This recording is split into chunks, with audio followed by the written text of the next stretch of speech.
जय माँ पीताम्बरा, जय श्री महाकाल। सनातन धर्म प्रेमी भक्तजनों, आज आप सभी के लिए बड़ा ही सुंदर दिव्य प्रसंग है और वह प्रसंग है 64 योगिनियां कौन है और इनका दिव्य स्वरूप का परिचय और इनकी पूजन आराधना कैसी की जाती है। और ये 64 योगिनियां किसकी शक्तियां हैं, किन के द्वारा ये कार्य करती हैं, इनका मूल आधार कौन है, इस विषय में आपको दिव्य और सटीक जानकारी प्राप्त होगी। भक्तजनों, कुछ मेरे धर्मपुत्र ऐसे हैं जिनकी कुल देवी 64 योगिनी है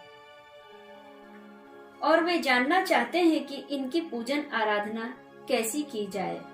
माँ, ये हमारी कुल देवी है और इन कुल देवी की पूजन अर्चना हम कैसे करें।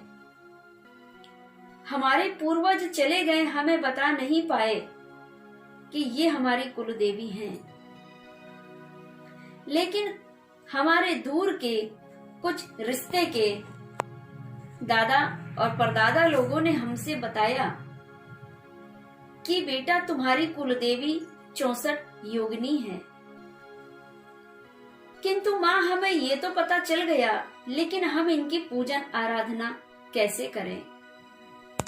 और उन्होंने पूछा, गुरु माता, इनका पूर्ण ज्ञान हमें कैसे प्राप्त हो और ये 64 योगिनी है कौन, हमें पहले ये बताइए माँ।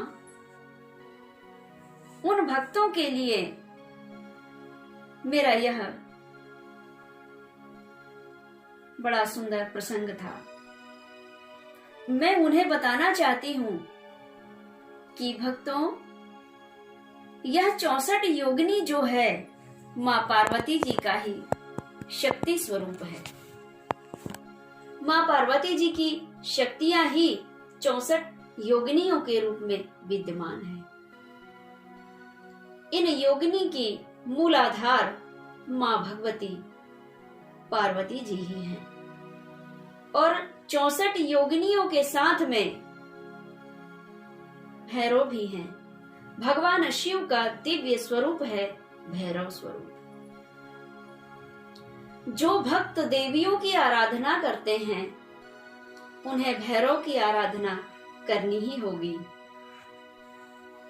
जो भक्त देवताओं की आराधना करते हैं उन्हें हनुमान जी की आराधना करनी ही होगी। इन 64 योगिनियों की पूजन आराधना कुल देवी के स्वरूप में भी होती है और कई भक्त 64 योगिनियों की दीक्षा संस्कार भी ले लेते हैं, तो फिर उनकी पूजन इष्ट देवी के स्वरूप में होती है। मैं आपको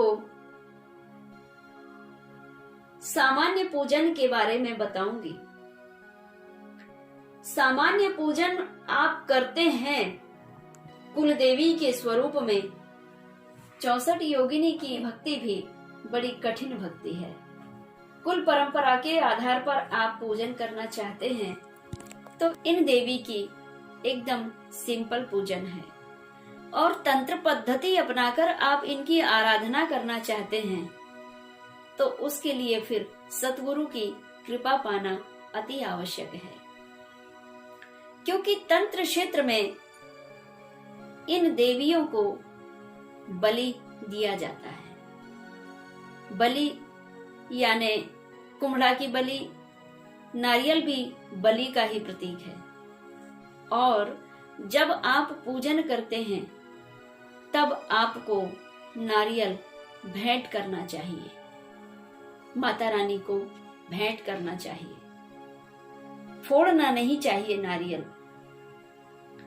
और इन विद्याओं की पूजन पद्धति जो है अति गोपनीय है और जिन भक्त को इनकी पूजन पद्धति के विषय में संपूर्ण विशेष जानकारी प्राप्त करना है तो वे फोन कॉल के माध्यम से संपूर्ण सटीक पूजन पद्धति जानकारी प्राप्त कर सकते हैं।